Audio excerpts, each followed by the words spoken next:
Recovery is an extraordinary thought. At the point when it works, jail changes lawbreakers into profitable citizenry. We've even recently classified a portion of these successes, however. Some who perpetrate violations and get paroled proceed onward to wrongdoings that are surprisingly more dreadful. In spite of the fact that simply a small level of killers and attackers rehash their violations subsequent to being delivered, the individuals who do appear to do as such in the most horrendous manners possible. Welcome back, Mr. Top 10 YouTube channel. This time we're talking about top 10 evil killers who should have stayed behind bars. Okay, let's start.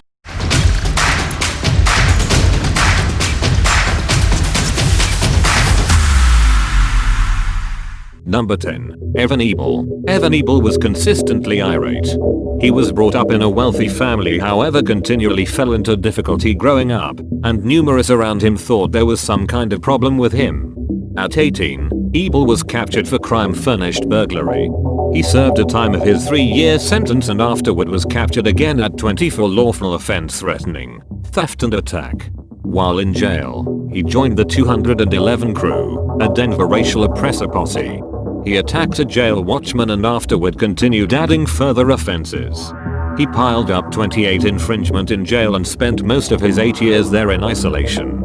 However, in January 2013, this savage detainee got an early delivery, paroled for years before his sentence was done, because of an administrative error. Within 2 months, Ebel had figured out how to sneak off his lower leg screen. On the 17th of March, he found and killed a pizza conveyance man.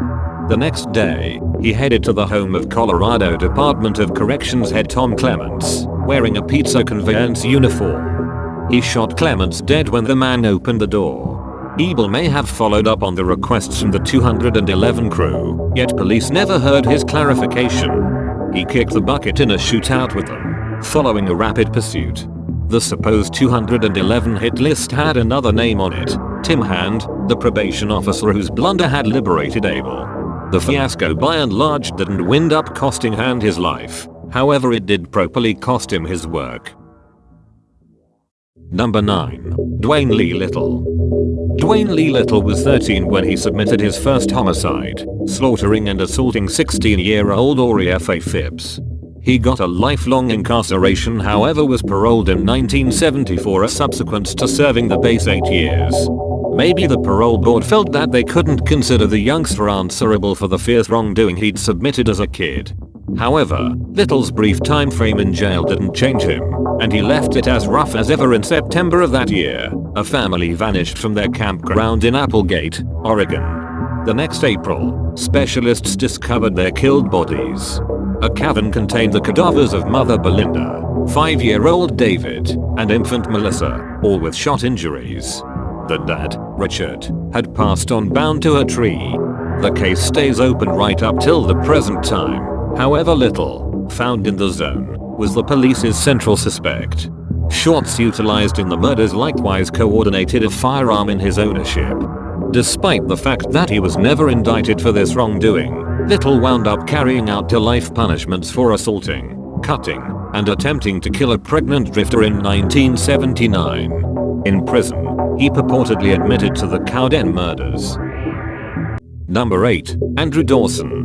In 1984, 19-year-old Andrew Dawson from Ormskirk, England broke 91-year-old Henry Walsh's jaw. He then tied a rope around the elderly person's neck and cut him multiple times in the chest. His objective in this was Walsh's £50 benefits book. Dawson was captured yet got parole in 2000. In July 2010, Dawson moved into another high-rise in Derby. On the 25th of July 2010, the primary body was found. It was 66-year-old John David Matthews, cut multiple times and left in his own bath. On the 30th of July 2010, police found another inhabitant's tub with a cadaver. This one was 58-year-old Paul Hancock, wounded multiple times. Dawson furnished himself and ran from the police, planning to go out in a burst of magnificence. All things being equal, he was tasered, captured, and given a lifelong incarceration. Number 7. Daniel Joe Hittle. A ton of vicious wrongdoers object to safe.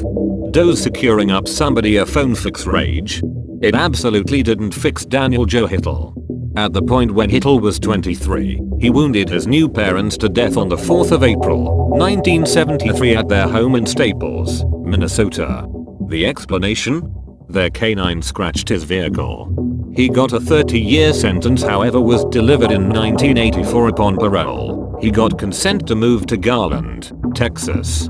On the 15th of November, 1989, subsequent to getting in a contention with his significant other, Little dashed off in his pickup prior to being pulled over by cop Gerald Walker. He shot at Walker's chest at point empty shell range with his shotgun. He at that point went to the home of his street pharmacist, Mary Gross. He and Gross had been quarreling. He'd cut her tires. She'd called the police on him, so he shot her dead. He at that point proceeded onward to the structure's different inhabitants. He murdered 36-year-old Richard Cook and afterward 19-year-old Raymond Gregg. At the point when he went to Gross' little girl, 4-year-old Christy, he halted. Also, reloaded. And afterward shot her, prior to getting back to his truck. Hittel was captured and indicted. He was executed by deadly infusion on the 6th of December, 2000. Number 6. Ian McLaughlin. In October of 1984, McLaughlin was indicted for slaughtering 49-year-old Len Delgatti. The two had battled. Ian beat him with a sledge, and he got 10 years in jail for murder. Upon discharge in July 1995, McLaughlin cut 56-year-old barman Peter Halls in the neck. This time Ian took up some kind of hobby sentence, qualified for parole in 25 years. On the 12th of July, 2013, Ian was on day discharge getting ready for his parole. He went to the home of 86-year-old Francis Corey Wright, who'd spent time in jail with him for youngster attack. He attempted to loot the elderly person yet ended up confronting both Francis and his neighbor, 66-year-old Graham Buck. Ian tackled this issue by hauling Buck into the kitchen and wounding him in the neck till he passed on. McLaughlin fled the homicide scene yet was captured a brief time frame later. He got another lifelong incarceration, and he'll be qualified for parole once more. Number 5. Timothy Buss. Here's another stunning instance of a kid captured 13 and paroled as a grown-up just a revisitation of his deadly ways. On the 21st of May, 1980, 5-year-old Tara Sue Huffman disappeared in Bradley, Illinois. Youthful Timothy Buss participated in the quest for her, and he discovered her body in an empty parcel. He'd discovered her so effectively on the grounds that he was the one who'd slaughtered her. He'd explicitly attacked her, pounded the life out of her, presumably with a whip, and afterward trucked her in a cart to the landfill. Timothy was attempted as a grown-up and got a 25-year sentence. In 1993, he was delivered on parole at 26 years old. Unfortunately, Buss couldn't shake old desires and on the 7th of August, 1995, 10-year-old Christopher Meyer disappeared. After 7 days, his body was found.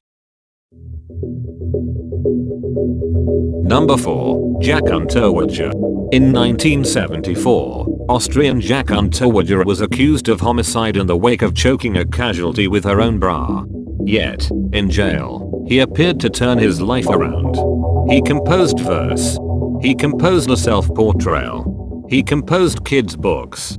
Conspicuous individuals from Vienna's scholarly network thought Jack a capable creator, and they censured helpless childhood for his violations. His missing dad had been an obscure American trooper, and his mom had likely been a whore. They even campaigned to get him delivered ahead of schedule from jail, and however the jail denied these solicitations, they let him go when parole became possible.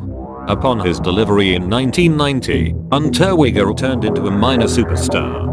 His kids' accounts became radio plays. His collection of memoirs, Fedgefer, turned into a hit and was made into a movie. Then the dead horse fired springing up. The killings occurred in various urban communities, a few in Austrian towns, one in Prague, and for each situation, Jack was there. What's more, for each situation, the casualty was choked with her own clothing. Police speculated Unterweger, yet however they followed him, they found no strong proof. In the interim, Casualties kept turning up, till the body check arrived at 8 in 1991. A magazine employed Jack for a story contrasting European and American mentalities toward sex laborers. They sent him to Los Angeles, and during his 5 months in LA, 3 whores were discovered pounded the life out of and afterward choked with their bras. Working with Austrian specialists, the FBI captured Unterweger and removed him back to Austria. There, Jack put his strangulation aptitudes to utilize one final time. On the 29th of June, 1994, he draped himself with his shoelaces in his cell.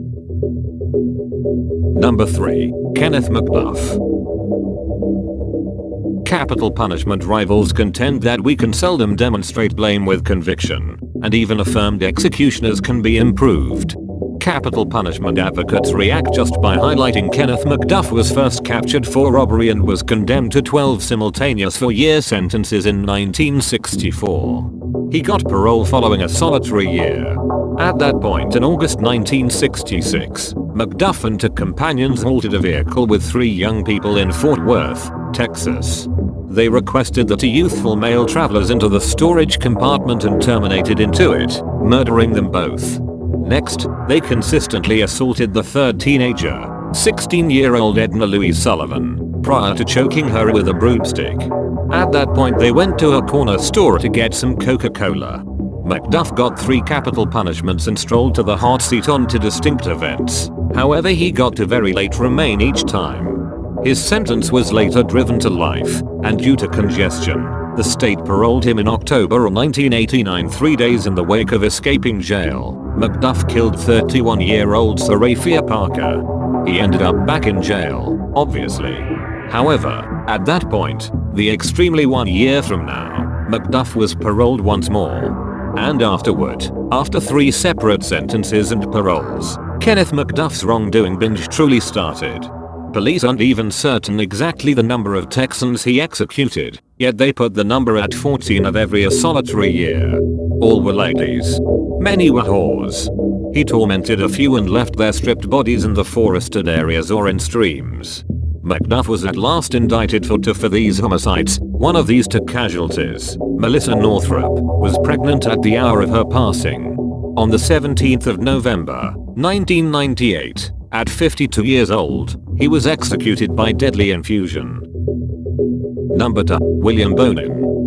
Like McDuff, Bonin was paroled on different occasions notwithstanding his rehashed feelings. What's more, in all honesty, Bonin dealt with a loss of life that overshadowed even McDuff's. William Bonin was decently released from the army in 1968 after explicitly attacking 2 different warriors at gunpoint.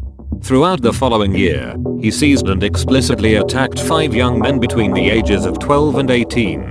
In 1969, he was gotten and put in a mental clinic, however was moved to jail in 1972. He was then delivered in May 1974 on parole, considered not, at this point, a danger to other people. Nonetheless, barely a year after his delivery, Williams assaulted a 14-year-old at gunpoint and took a stab at grabbing another kid also. This procured him a revisitation of jail. In the event that you've lost check, besides the 2 rapes in the military, Williams had brutally seized and assaulted 6 young men and endeavored to do likewise to another, all in discrete occurrences. Unmistakably, this man had an issue. Astoundingly, inside only a couple years, Bonin was delivered once more.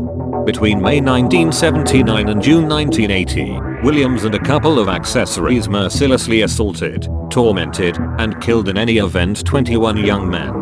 Whenever he was done, he generally unloaded the bodies along the edge of the road, acquiring the name the Freeway Killer. Bonin was in the long run trapped in the demonstration of sodomizing one of his casualties.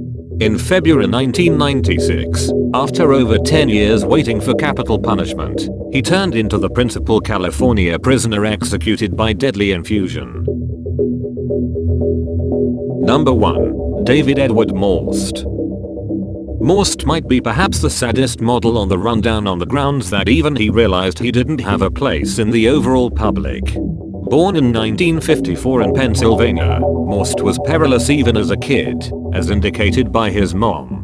He stifled 2 companions, he set beds ablaze, and he had a go at suffocating his sibling in a lake.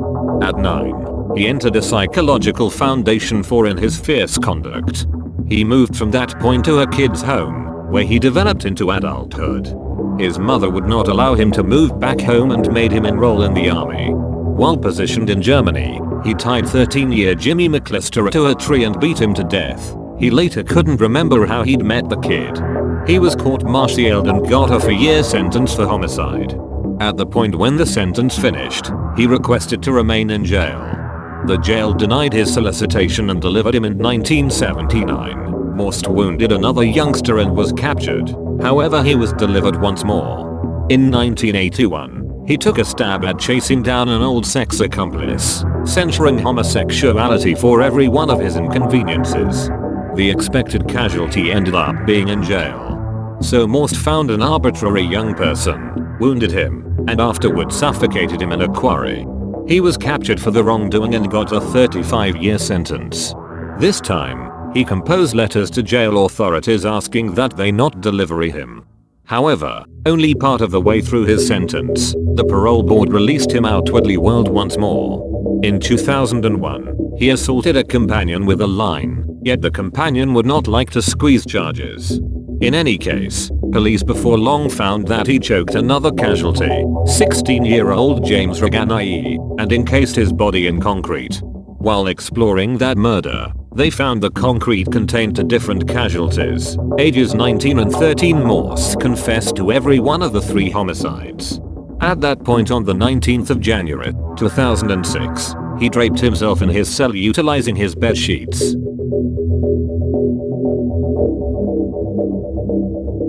Thank you, everyone, for watching this video. Don't forget subscribe and like this video.